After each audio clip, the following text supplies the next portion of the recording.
What's up, guys? Anders here with another video for you. Today we're going to take a look at the test server Global Labs patch notes, but before we do that, I want to thank the supporters of this channel. You guys help keep these videos going, so thank you so much for the support.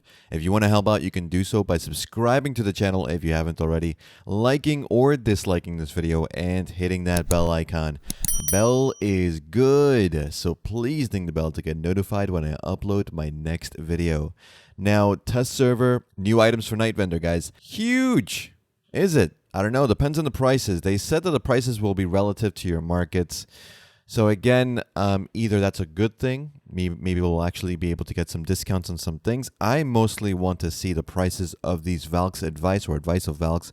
Up to 100 stack you can get now from Night Vendor. That's pretty huge. If you can just get fail stacks by using your energy, if you're not a big Lifeskiller, that would be pretty nice. But again, we won't know the full pricing until it comes to live servers. Still, I'm glad that they're actually doing something with Night Vendor. Night Vendor's kind of been dead content for a while for the majority of people. Some people don't even know Night Vendor exists.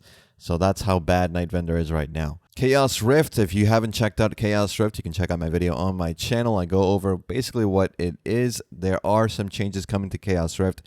It has not hit live servers as of yet. So now it's going to appear randomly in the following locations. So Thornwood, Tenkuda, Gaifen-Rasia, Star's End, Forest Roneros, and Mancham Forest. So good places, I think, for them to appear in. And of course, remember, these are still saying Arsha server only. So this is content mainly for PvP and PvE focused individuals. What they've also added is that the more people that are around you, the more monsters that are going to be spawning out of the Chaos Rift. And finally, the one really important thing that they've done is increase the Ancient Spirit Powder that can be obtained from the Chaos, because it was just way too low for the amount of effort you needed and the amount of gear, frankly, that you needed to grind some of these Chaos Rifts. So all in all, good steps, I think, in the right direction. I think we should be seeing this in Korea, if not next week, the following week. And of course, for us, if everything goes to plan, about 2 weeks or a week later. Farming has gotten a change. So right now, if you do some farming, you know there's an event for moles that will appear when you do breeding or harvesting.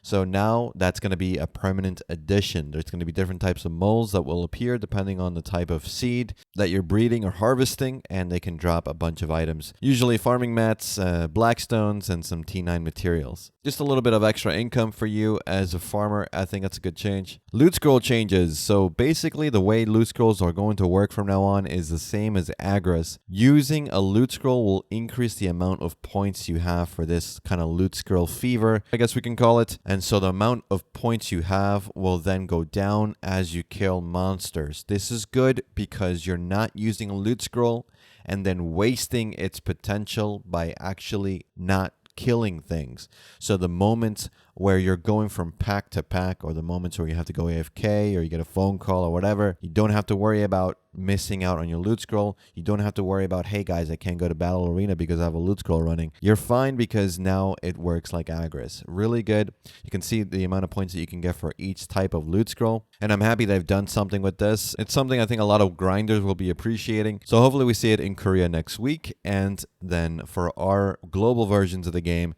the following week. Family Crest inventory has improved. So I talked about Family Crest in yesterday's patch notes video.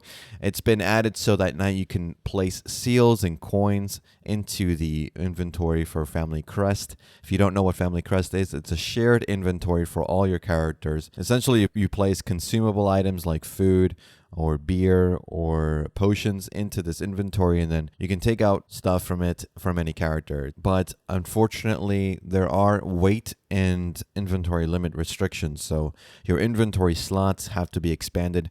There are some quest lines for it that you can expand it a decent amount, but then if you want more slots, you're going to have to spend loyalty and spend money. And in terms of weight, I haven't seen anything that tells me that I'm able to increase the weight capacity of the inventory through normal quest means. I'm sure there are some quests that allow you to get some. And of course, I'm sure there's going to be some cash up weights that you can buy. So in terms of the functionality of Family Crest inventory, I think it's a good change. They're adding more things that you can add to it, like the Peridot leaves, Jonas fragments. So the fact that now you can put it in the Family Crest is a nice addition. Of course, again, I don't like that they're limiting the inventory slots. Of course they are, but hopefully it won't be too bad. And finally, Hadum Altar Imps.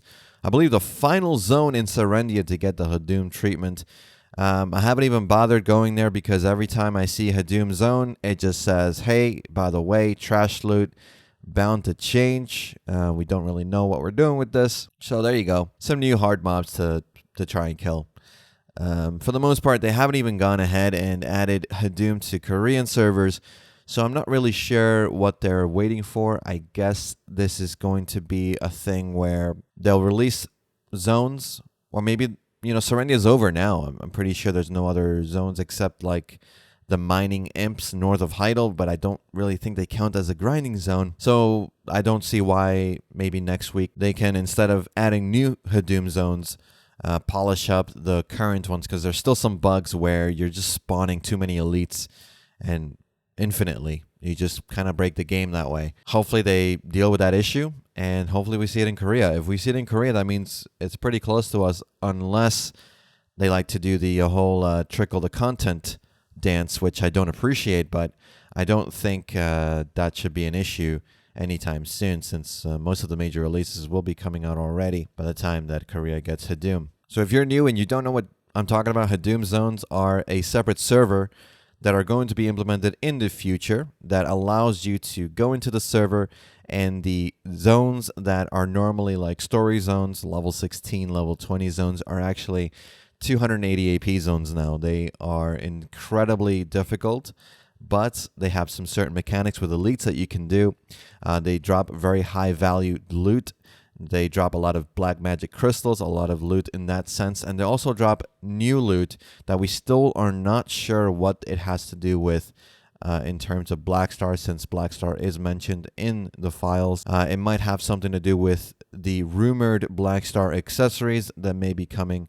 So who knows? The fact that we haven't heard anything from Pearl Abyss in terms of getting Hadum into Korea is not a good sign. It's probably going to be a little while before we see anything to do with Hadum on live servers. And that's pretty much it for this one, guys. Let me know what you think about the whole family crest improvements, loot scroll changes. Are you liking the change to loot scrolls? Let me know in the comments. And as always, guys, thanks again for watching. Thanks for listening. I'll see you all in the next one. Take care.